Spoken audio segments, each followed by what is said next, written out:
Have you ever met someone who falls in love with a voice? You know the type.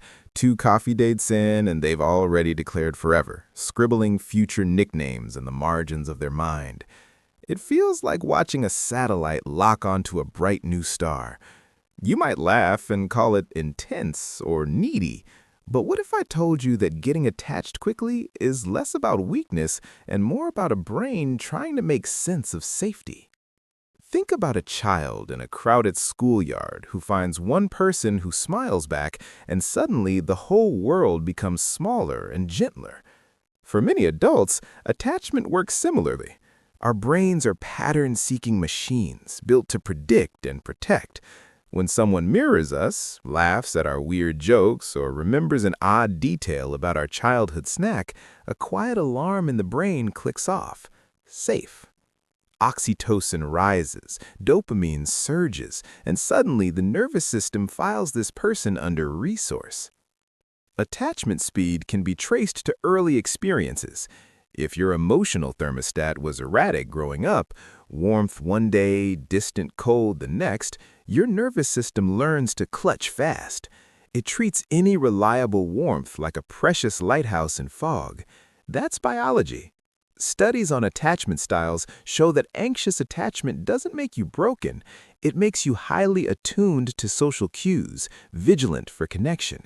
You feel vividly, and that vividness can look like rushing. Here's the tricky part.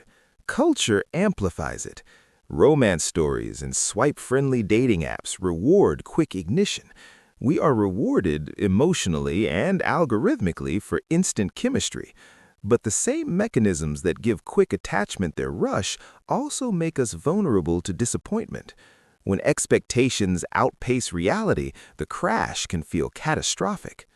So how do you live with a fast attaching heart without being defined by it? First, reframe it. Your readiness to bond is a strength. It gifts you empathy and sensitivity. Second, practice curiosity. Ask yourself, is my attachment responding to the person or to a longing for safety? Slowing down isn't drying up, it's giving your feelings time to breathe and reveal their shape. Relationships are messy laboratories where we learn to calibrate. Try tiny pauses, honest check-ins, or naming your fear aloud. You'll be surprised how often the other person responds with compassion, not judgment. And when they don't, it's information, not a verdict. Fast attachment often carries a secret superpower.